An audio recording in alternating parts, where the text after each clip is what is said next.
the House, as if to say it's going to make a real big difference as to who control the House, whether it be the Democrats or the Republicans. And another interesting thing, there was an article in the Atlanta Journal-Constitution about a couple of weeks ago said that murder in the South is linked to slavery.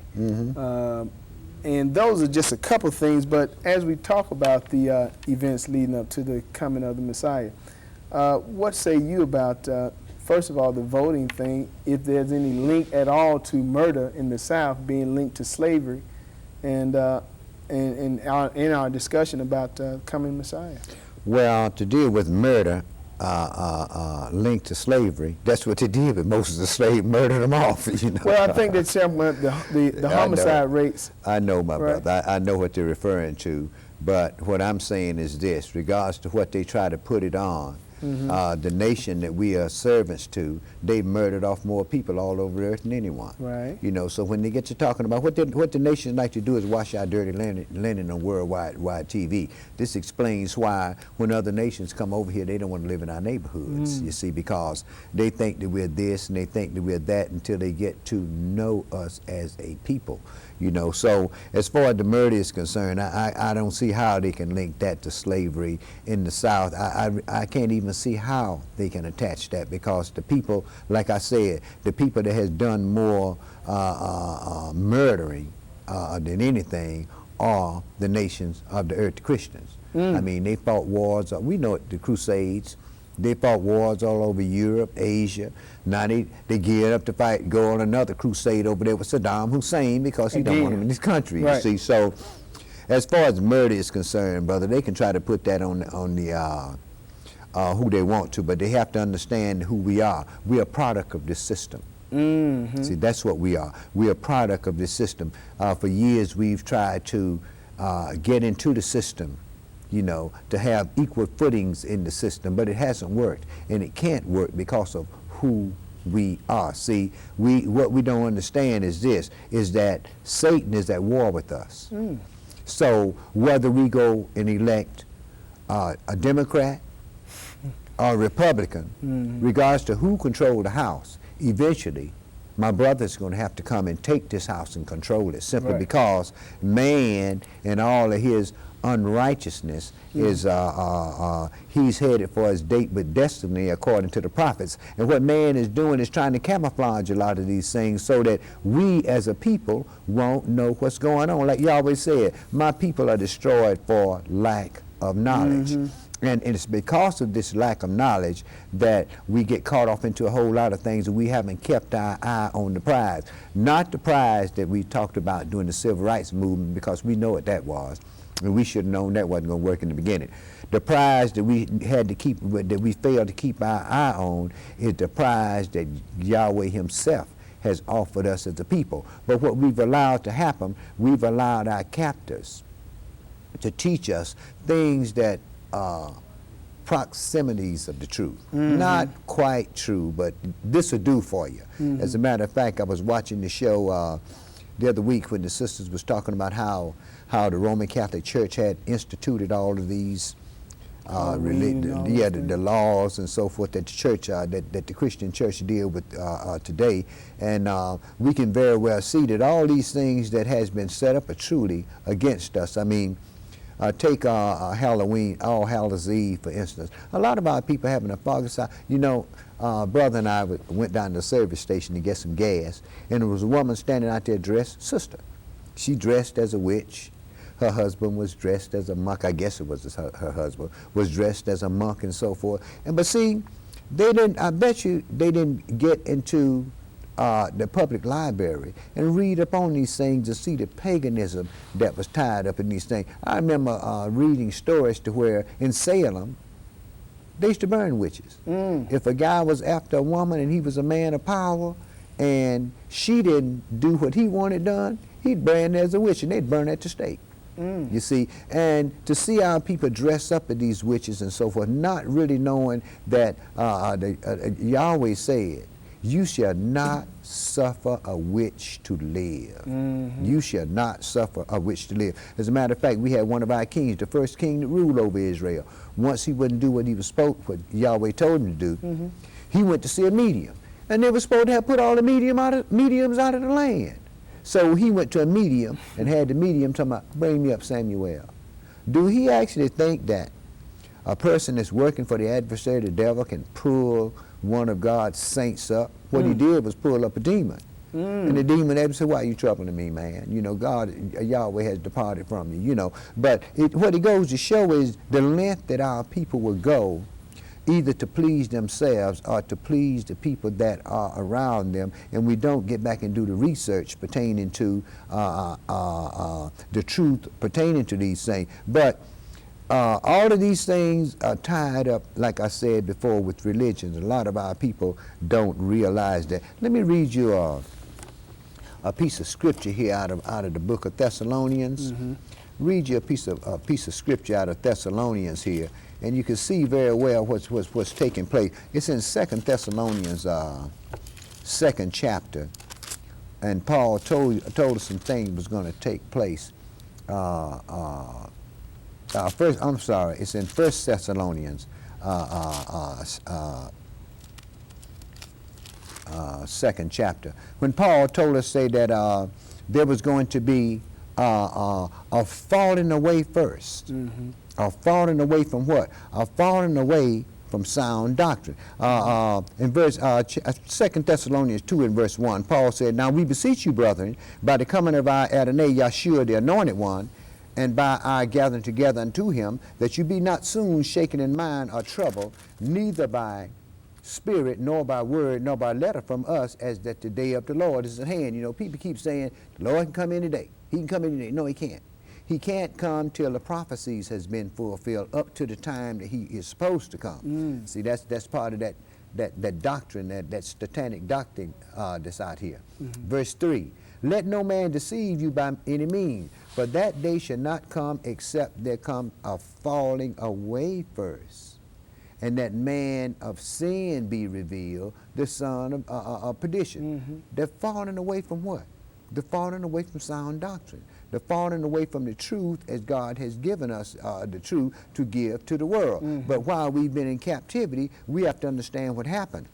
The Europeans put us in captivity and they took over. And then when they came out of the Dark Ages, they came out with this hocus pocus that our people did. Of course, it's been modified quite a bit by different people, but they came up with this hocus pocus that we're dealing with today, but they can't prove this stuff. And people are walking around having arguments about it. Well, this says this and this says that, want to go off into mathematics and a whole lot of other things, which actually has, well, mathematics, you got to know some math to count years and so forth, but it's not the equation of salvation. You see, so what man has managed to get off into is the doctrine of men, because they have fallen away from sound doctrine and they're practicing the doctrine of devils. This is why we celebrate all of the holidays that are celebrated today.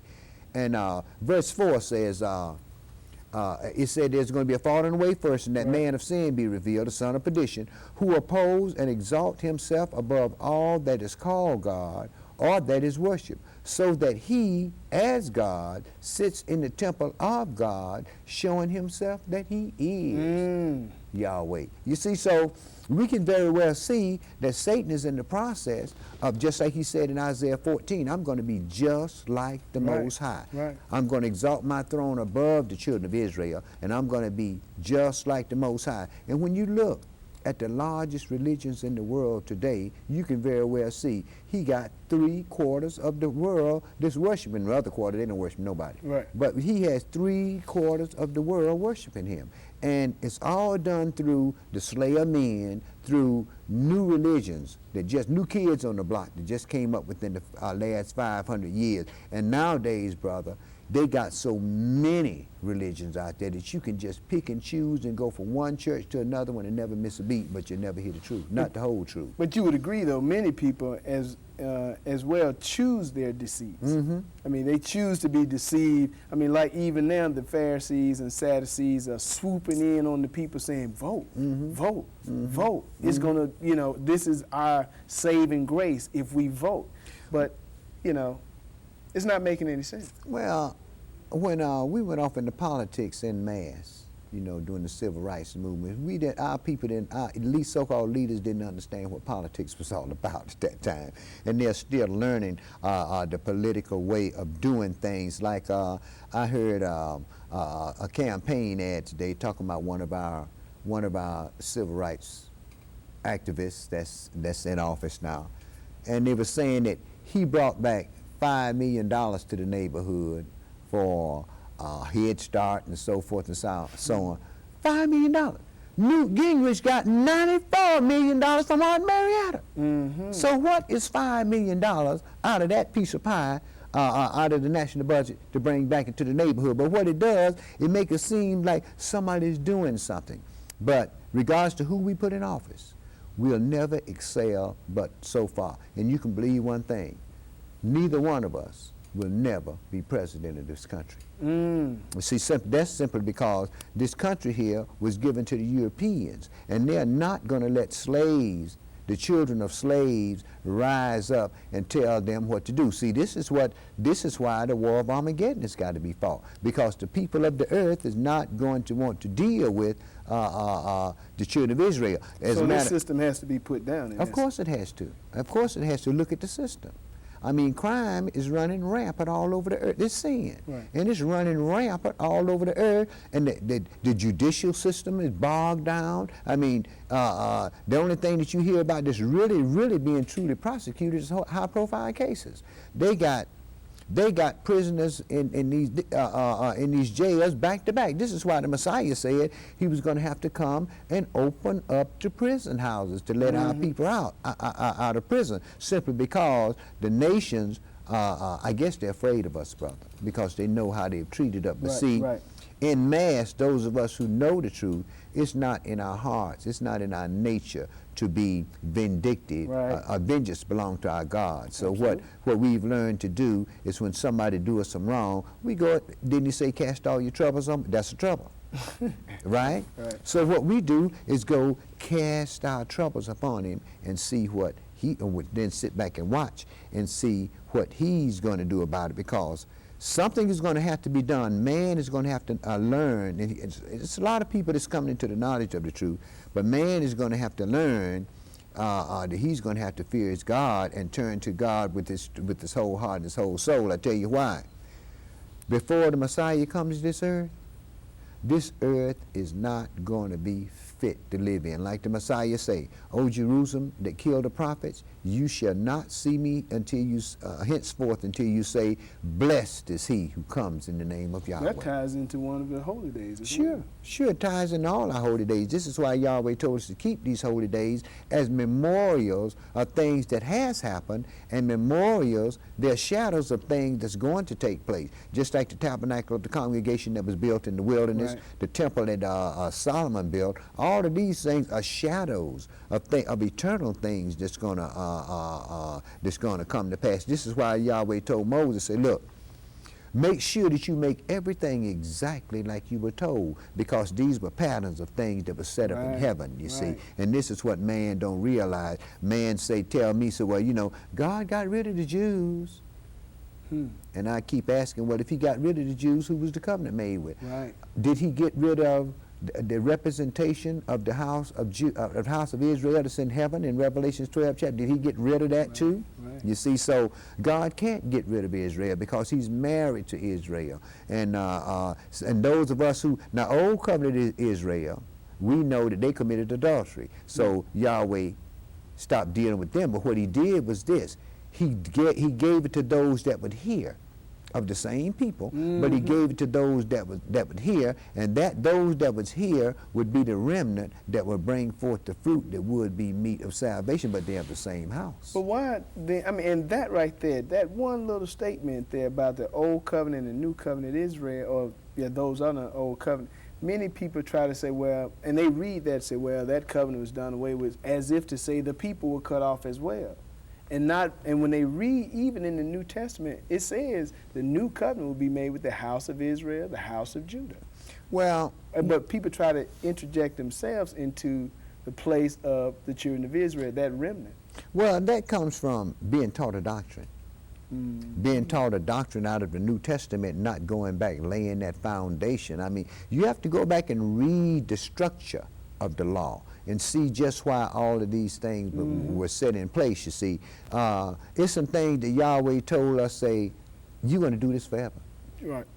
You're going to do it forever throughout your generations and all of your dwellings. Well, this is a part of ever. Forever, right? So I'm quite sure we have dwellings and we're in a generation. Right. And these things are set up because it's God's righteousness that was set up on the earth. Isn't it right for a righteous God to give us times to come to appear before him? Holy times, and we supposed to have no uncleanness among us, right? And we supposed to come at, because God is a pure God. So wouldn't it be right that we should be a pure people that come before him? I mean, as far as our works are concerned. Right. See, we know that the wages of sin is death. Right. And when we sin, we're separated from our God. So these holy days were set up to keep us, to make us do holy at least on those days, you know what I mean? Because you know what our people did. That's why we're slaves today. Right. At least be holy of those days. And you have to understand one thing. He didn't say that these were your feast. He said, these are my feast. That law, he didn't say this is your law. He said, this is my law. These are my ways, you see. And if you do this, you are going to rule the earth. Well, obviously, our fathers didn't do it. Right. This is why the Messiah had to come and get rid of the part of the old covenant that was no good. See, the part of the old covenant that was no good was the animal sacrifice. Okay, okay. And then when you went into the Levitical priesthood, the priest died. And they had to keep instituting new priests and new priests and so forth. So what happened was, when the Messiah came, when John saw him, he's called a lamb. As a matter of fact, in the book of Revelation, he's called a lamb 28 times. You see, so he was the lamb that came. Yahweh provided his own lamb because of the impossibility of the blood of animals to cover our sin. So he sent his lamb to redeem us back to him, and in redeeming us back to him, he will also redeem us out of this captivity. Now, you know that we've been over here for 400 years. Right. And no one has said, restore us, or let my people go. Have to. No one on the earth. Right. When it's just like when the nations had their population control meeting in Egypt, I think it was last year, on January 1st. We weren't invited. You see? Who are we seeing? We said nobody. Right. Right. This year, when they have their meeting, we aren't invited. We haven't got a flag. We haven't got a governmental system. So what we have to do is we have to take what our captors give to us. And this is what Yahweh told us not to do. He told us don't learn the ways of the strangers because they're vain, right? And see, the strangers keep telling us that we're going off to heaven and never land and so forth and so on. And they're talking about, and when you look at the religious leaders today, you can very well see that all of your religious, I mean the one that control the conferences, right, they're not from among our people. We still getting the crumbs, not understanding what's going to be set up here on this earth. Let me read you another piece of scripture here in the book of Acts. Okay.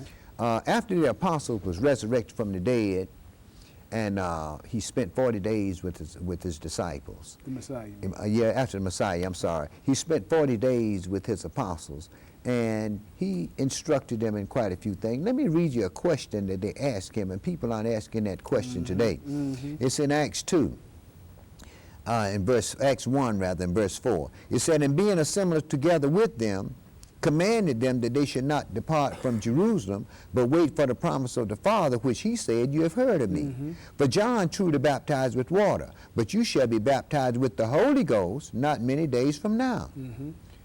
When they therefore were come together, they asked him, saying, Lord, will you at this time restore the kingdom to Israel? In other words, when you send us this Holy Ghost, this power, is that when you're going to give the kingdom back to Israel? He told them, so, well, look, it's not for you to know the times of the season, But this my Father has put in his hands. He didn't say it wasn't going to be done. And when you go back and read all of the prophets, read how the nations are going to be falling away from God, and read all of the prophets and so forth and so on, you can very well see that what God did, what Yahweh did, was what he said he was going to do. He made us a kingdom of priests to teach the nations how to study war no more. You know, I think that too, though, is one of the problems that people had. The fact that you mentioned earlier, the land was mentioned 28 times in the Revelation, and that was the problem I think people had with the Messiah coming. He came as a lamb instead of that lion of the tribe of Judah. Right. That's why. See, our fathers was expecting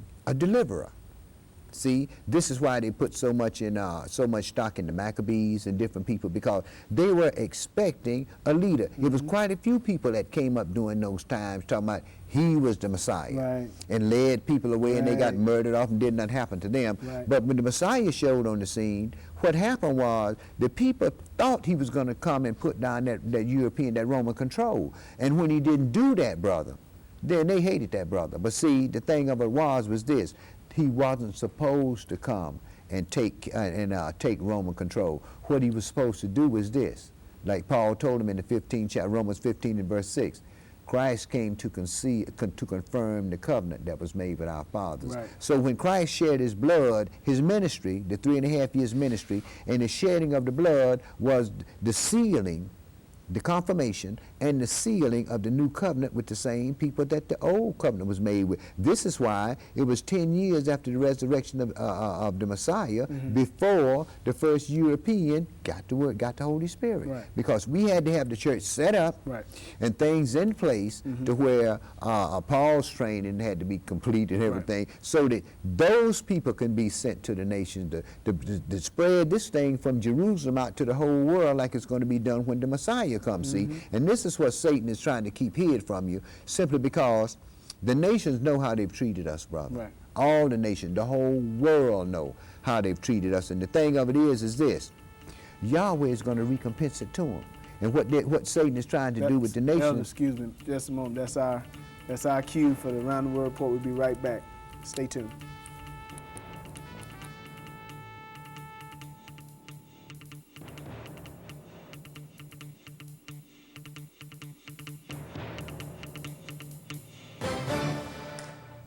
Hi, I'm David Geis, and this is the Signs of the Times Around the World Report. Tonight's top story: tribulation continues in the Middle East. Iraq has launched its latest global anti-American spin campaign. Iraq is portraying America as manipulating the UN. What if others in the world believe them? Also, Iraq appears to be smuggling oil out through Syria and Lebanon for sale on the international market. Iran began major military exercises on its border with Afghanistan. Relations between the two nations have became hostile in September after the Taliban militia of Afghanistan admitted that their forces had killed 8 Iranian diplomats and a journalist. The world economy. Who can control this beast? Early indications are that the G7 is somewhat ineffective after changes were made to stave off the global economic crisis last week. These changes have apparently failed. The details of what they did are tedious, but suffice it to say that the words fund and bailout are being used. The dollar was down against the yen in early trading. Obviously, the G7 is no global Greenspan. The depressed economies that would be a recipient of such a bailout are getting a boost. What does this bring to mind? Robin Hood, Bolsheviks, global economic communism? President Clinton was an outstanding supporter of this move. It is apparently part of his bridge to the 21st century. In another step toward the New World Order, the EU now finally allows British beef on the bone. No more mad cows. Russia is calling on the international community for help in controlling its epidemic of drug-resistant tuberculosis. The epidemic threatens to become a pandemic. The wide peace accords are a disaster. A bomber attacked a group of Israeli school children early this week. Then, in one incident, the Palestinian Authority fired at Israeli troops as they were pursuing suspects in the case. The Hamas is threatening civil war unless Arafat stops implementing the Y agreement. The U.S. is demanding an anti-terrorism plan when the Palestinian people are on the brink of a civil war. A car bomb exploded at a Palestinian refugee camp in Lebanon that was apparently intended for a member of Palestinian President Yasser Arafat's mainstream Fatah faction. In another twist, the U.S. is now at odds with the Israelis over expansion of building in certain Israeli settlements. Many rabbis are warning their parliamentary representatives that the transfer of land to the Palestinians is strictly against Jewish law. There will be no peace until the issue of Jerusalem is decisively settled. Now, here's Ruth Israel with our Community Update. Ruth? Hi, I'm Ruth Israel with Community Update. First tonight, a South Fulton woman was held at gunpoint at her home while leaving for work. 3 gunmen allegedly forced the woman back into her home where her boyfriend was still asleep. The alarm awakened the boyfriend, and one of the intruders was shot in the face and killed. This distraught boyfriend was not charged for the shooting. Detectives are still searching for the other suspects. And on law and order, Louisiana's sodomy law is challenged in court. Louisiana's 200-year-old law banning sodomy is on trial due to a group of homosexuals, the majority of them attorneys, saying the law is unconstitutional. The group maintains it violates the right to privacy and is a normal human act between 2 consenting adults. Testimony is expected from 31 witnesses to say homosexuality is normal.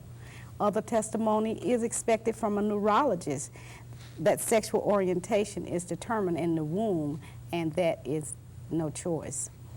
31 states since 1972 have abolished a sodomy law, and 19 states, including Georgia, continue to uphold that law. And politics. President Clinton visited one of the largest and oldest black churches in Baltimore on Sunday to preach black voting.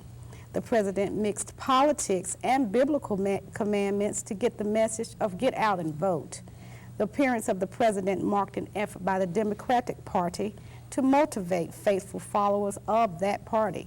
Clinton was quoted as saying, "Our politics should be guided by what our Lord said was the first and most important commandment. First, we must try to love the Lord our God with all our heart and love thy neighbor as thyself." Obviously, quoting James, Clinton urged his flock to be a doer. The actual text says, "Be a doer of the word and not just a hearer only." Of course, that would mean he is equating doing the word with voting Democratic. Health news: minorities to benefit from program to prevent spread of AIDS. Aid Atlanta will benefit from a $156 million program designed to combat the spread of AIDS among African Americans and Hispanics. AIDS still remains the #1 killer of black Americans between the ages of 25 through 44, and the second leading killer of black women in that same age category. The program will target the church community to get information to the public. Black colleges will also be asked to participate. Back to you, David. Thank you, Ruth. As many as 7,000 are now dead from Hurricane Mitch. Entire villages have been buried in mudslides. Parts of Kansas and Oklahoma are also flooded this week. And now from Rome, the Vatican issued a statement on papal primacy, reasserting the Pope's position as the true leader of all Christians.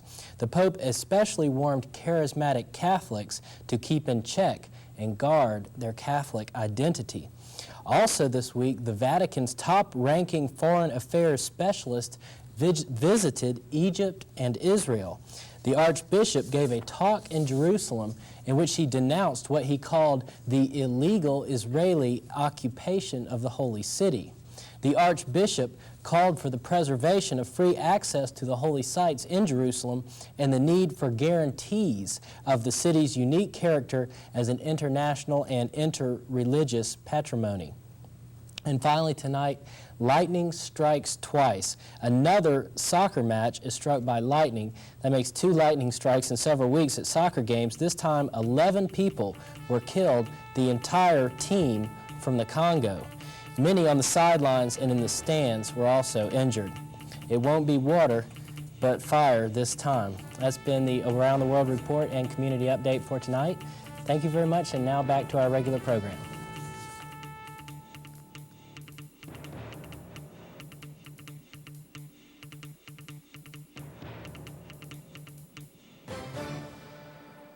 Welcome back to Signs of the Times. We welcome your phone calls at 770-559-2999. That's 770-559-2999. And what we're talking about tonight is events leading up to the coming of the Messiah. We have the elder priest from the New Covenant Congregation of Israel, Yaakov ben Israel. Elder, as we talk about these events leading up to the coming of the Messiah, you talked about before the Messiah come, this earth really won't be fit to live in. Mm-hmm. And you said something, how it ties into our holy days, the blowing of the trumpets and pouring out of the vials of wraths and so forth. Mm-hmm. But what are some other events that will be, that we can look forward to happening right before the coming? Well, first, I think what I want to do first is I like to talk about who it's going to be. What kind of power the person is going to have, okay, that's going to lead us out of this captivity and going to destroy the earth, and where that power came from. And we know that he's going to be called the mighty God, the Prince of Peace, the everlasting Father, and so forth and so on. But let me read you something that Yahweh told Moses in Deuteronomy 18 chapter. Okay. He told him, Deuteronomy 18 and verse 15, he said, Yahweh your Elohim shall raise unto you a prophet from the midst of you, of your brethren, like unto me. Unto him you shall hearken, unto all that you desires of Yahweh your Elohim in Horeb in the day of assembly, saying, let me not hear the voice of Yahweh my God, neither let me see this great fire anymore, lest I die. He said, I will raise up a prophet from among their brethren, like unto me. He keeps saying like unto me, right? Right. And I will put my words in his mouth, and he will speak unto them all that I have commanded him, right? And whosoever do not hear that prophet, I'm going to require it of him. Now, he said like unto me. Now, when we get back here in the earlier chapters, in chapter 6 of Exodus, in chapter 7 rather, listen what Yahweh told Moses. He said, and Yahweh said unto Moshe, see, I have made you a god to Pharaoh. Okay? I have made you a god to Pharaoh. Now, the man that's going to come up, he's going to have to be a god to our captors, right? He's going to have to be a lawgiver, because Moses was the lawgiver, right? Okay. Plus, he's going to have to be a deliverer. Okay. And this is what all of the prophets said, was that we were going to be delivered. But there were certain things that was going to happen upon the earth before our deliverance come. And I like to read some things so you know we can see what period of time we're living in right now. Right now we're in Revelation 6, okay, and verse 7. Okay. It said, and we had, now remember the Yahweh was sitting on the throne. He had a book in his hand, in the book of Revelation. No man could look upon that book. And then the Messiah showed up. And he came over, and he took the book, and he began to open the seals. Right. So I'm not going to cover the first seals because it had to do with the Roman Catholic Church, and then the Arabs during the 13th century, and had to do with the European common market coming back, or the EC coming back up on the scene. But let me go off into the period of time that we're living in now. And it starts at Revelation 6 and verse 7.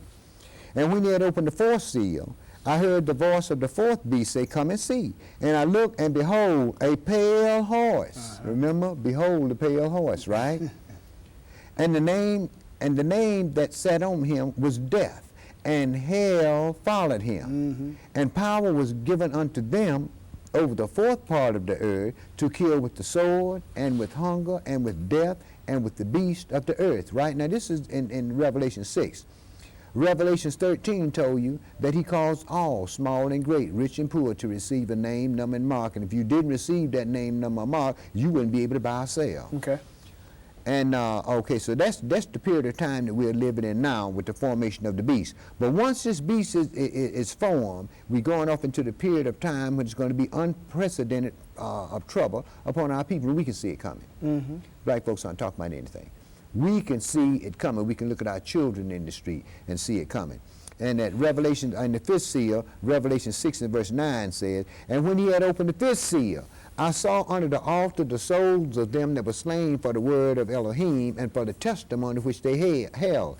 And they cried with a loud voice, saying, how long, O Yahweh Elohim, do you not judge and avenge our blood on them that dwell on earth? And white robes were given to every one of them, and it was said unto them that they should rest just for a little season, 3 months, right? Mm-hmm. Until their fellow servants also and their brethren that should be killed as they were, mm-hmm. should be fulfilled. In other words, the period of time known as the Great Tribulation period is when they're going to declare open war on us, like the Messiah told his apostles.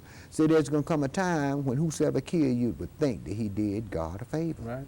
So this Great Tribulation, we're going to have to endure that 3.5 years of Great Tribulation, and then after the Great Tribulation period is over with, then this is when Yahweh begins to pour his wrath upon the earth, and it's in Revelation 8 chapter. Mm-hmm.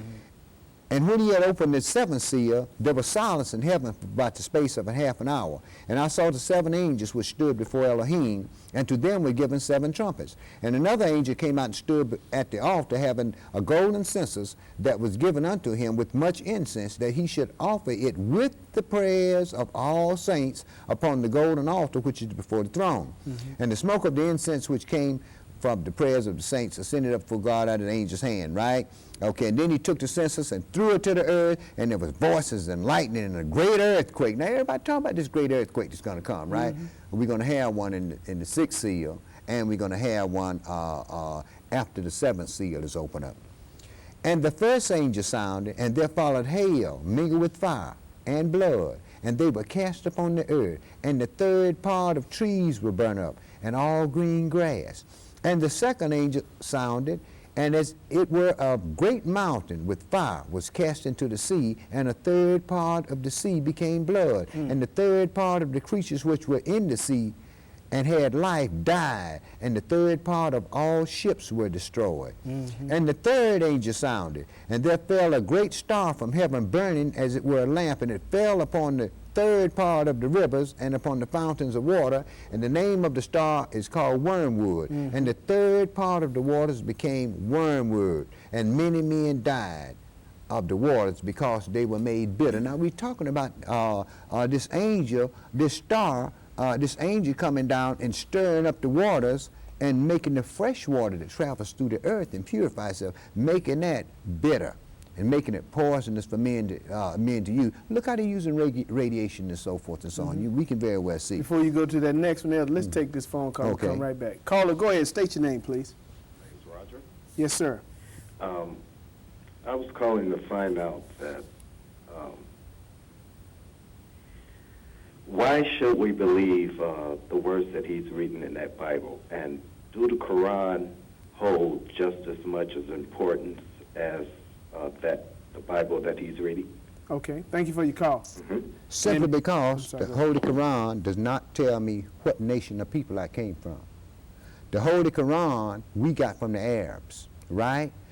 As quiet as it's kept, the Arabs were the Babylonians that invaded our holy city in 606 BC, right? Mm-hmm. The Holy Quran does not tell me of the one world governmental system that's coming up on the earth. The prophecies that are being fulfilled now, what they call the Holy Quran does not tell me these things. That's why I don't read it. I got one at home. I've had one since 51. But it does not compare with the thing. The reason why I don't read it anymore, because it didn't tell me nothing about me, about my people. What it told me about was Arabs. What it did was went into, see, I know for a fact who wrote this Bible here. Mm-hmm. It's a proven fact that the Hebrew Israelites, black folks, wrote the Bible. See, I came up along with Elijah Muhammad, right? I remember when folks was telling people, well, God didn't just create one man and one woman. He created 13 tribes of people, and there's one tribe on the moon. And then them Gentiles say the eagle has landed on the moon. You see what I mean? Right. And it's a whole lot. Jacob, the white man was created from the black man. A black man took some up in the mountain and grafted skin and all that junk. So what did the fourth trumpet do? Yeah, that's what I want to do, my brother. I want to get back. Just to let our audience know, we're talking about events leading up to the coming of the Messiah, and what the elders sharing with us now are some things tied into our holy days, in particular, the Feast of the Trumpets. Folks worried about why I don't read this book here. Whoever it is, you go in the book and read this here. Revelations 16 and verse 1. And I heard a great voice out of the temple saying to the 7 angels, go your ways and pour out the vials of wrath of God upon the earth. That's what I'm interested in, brother. What I'm going to have to do to escape this wrath, because everybody knows it's coming. You see? And the first went and poured out his vial upon the earth, and there fell a noisome and grievous sore upon the men that had the mark of the beast, and upon them that worship his image. Now we know that they setting this up in place now. Right now. You see? And my fathers wrote about this 2,000 years ago. Okay. Verse 3, and the second angel poured out his vial upon the sea, and it became the blood of a dead man, and every living soul in the sea died. And the third angel poured out his vial upon the rivers, fountains of waters, and they became blood. And I heard the angel of the waters saying, you are righteous, O Yahweh, which are and was and shall be, because you have judged us. For they have shed the blood of your saints and your prophets. And you have given them blood to drink, for they are worthy. Now, here we're talking about the fourth angel pouring his vial out, and men were scorched with fire upon the world. We know that the nations are set up to use that atomic energy on America. What I've just read is the destruction of America. You see, the destruction of the daughter of Babylon. See, one thing I like about Yahweh, and one thing I like about what my fathers wrote, he said, I don't do anything until I tell my servants, the prophets, first, right? And I can go back in history and read things that took place that Daniel wrote about, that Isaiah wrote about hundreds of years, thousands of years before these things came about. See, this is what I like about my God. He said, look, I do these things and tell you these things so you can't say, well, my idol told me about this. Search the law and the prophets. Search the law and Let's the prophets. go to the phones. Caller, go ahead, state your name, please. Yes, my name is Merlene DeRoja. How would I get in touch with the elder if I wanted to obtain more information on some of the topics that he's discussing? Good question. We're at 3901A Covington Highway. That's Decatur, Georgia, 30032. Or we can be reached at 44286-5869. 5869. Yes, ma'am. Also, there's a website located at www.thenCCI.com, and it's on your screen right now. Okay. Thank you very much. Thank you. I can also give my sister another phone number that she can reach me at if she wish to. She can get some information if she called 404-212-9851. She can get in touch. As a matter of fact, it's someone manning that phone right now, so she can get in touch with that number there. I'm quite sure any question that she have, if she's willing to sit down and take a Bible and the history books and balance them off, she'll get her answers. Okay, we got another call. Caller, go ahead, state your name, please. Yeah, my name is Omari. The question that I have, with the age and the landmass and wisdom of Africa, why is the book that you're reading from, which I give you respect, bro, why would that be the most important book for us to relate to as human beings? Thank you for your call, Elder. Simply because your fathers wrote it. Your fathers wrote it as a legacy to the world, and the world has taken it and turned it upside down and fed it back to you and put you in captivity and then fed it back to you. This is why it's so important. It's the only way that you're going to find salvation is in this book. You can read any other book you want to, and none of them tell you eventually what's going to happen. None of them told you when different things was going to happen upon this earth. Exact timing. except this book here. This is why it's so important about this book, because this book here is the only book. I'm 60 years old, and I've searched book after holy book after so-called holy book, and this is the only book I've run into that I could go into and put my hand on the first one of us and bring us from our creation as a nation of people right over here to America as slaves, and then right out of America back into our own land, set up as the governing system of the world. You just read about the, we got another call? Caller, go ahead, state your name, please. Yes, my name is Daryl Thomas, Yes, sir. and I have a quick question. I was listening to public radio station today, WRFG, and there was a gentleman on the air who was saying that he mentioned Haile Selassie, and he talked about the fact that Haile Selassie was a direct descendant of the Queen of Sheba and King Solomon, and that he, of course, Rastafarians view him as the King of Kings and Lord of Lords, Right. and that you all were talking about that. I just wanted to know, out of curiosity, is there any relevance to that, or is that tying into anything of any substance, or is this just, you know, I don't know, a fictitious culture that someone has going on or whatever? Thank you for your call, sir. All right. Well, let me put it to you this way, my brother. The house of Judah, Haile Selassie said he's the Lion of Judah. According to the prophets, the Lion of Judah is going to live forever. Now, another thing, the way that the Rastafarians claim heirship through the throne is through an adulterous relationship between Solomon and Sheba. Now, when you look at Sheba, Ham had a son named Sheba, not a daughter. Okay, Ham had a son named Sheba. Now, the Queen of Sheba that they're talking about, all you have to do, see, this is what I say about, you know, knowledge. All you have to do is check the type spices that she brought up to Solomon, the mode of transportation that she used, and you find out that those type spices didn't even grow in Africa. The mode of transportation she used did not come from Africa.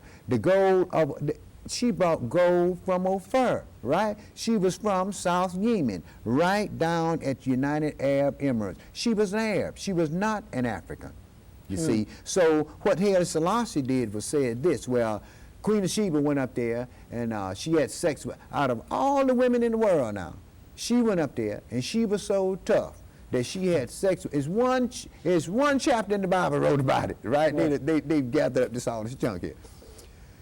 She had a relationship with Solomon, went back home to her husband, and had an illegitimate child in her husband's house, right?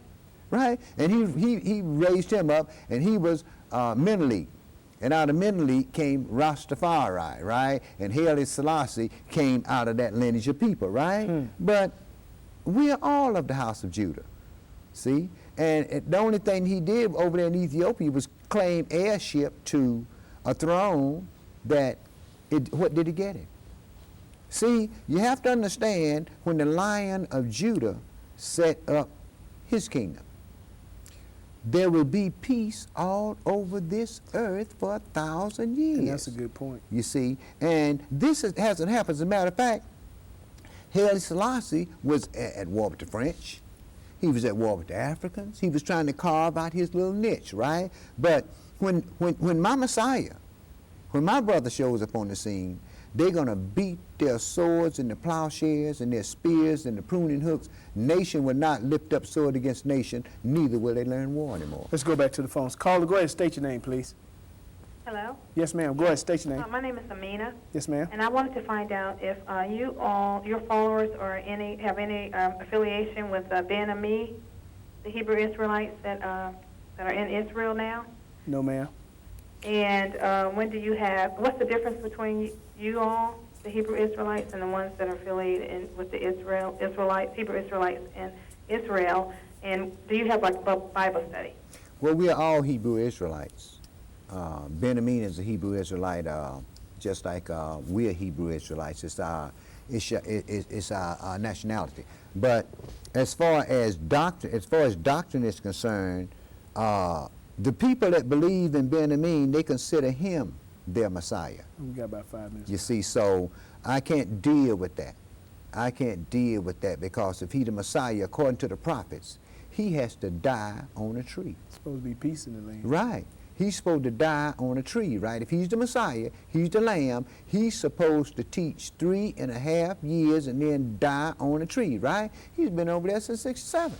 Supposed to be a lion now. Right, a lion. Not a lamb. Well, the lamb. according to the Bible, when the children of Israel return to the land, there's going to be peace all over the earth. Right. And anybody is in that land right now today, according to the prophets, is going to be killed off by the beast or the false prophet. Let's go back to the phones. Caller, go ahead. State your name, please.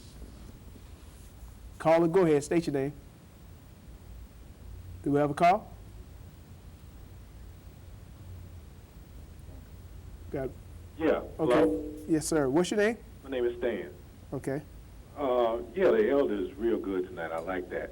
What I can't understand is that when most people, I read the Quran, and what I found out is that the Quran quotes the Bible, but the Bible doesn't quote the Quran. Right. And most people, I don't understand how they can't see that. Even in a rational point of view, the Bible was here before the Quran, and then you have somebody come along, maybe 1,400 years after.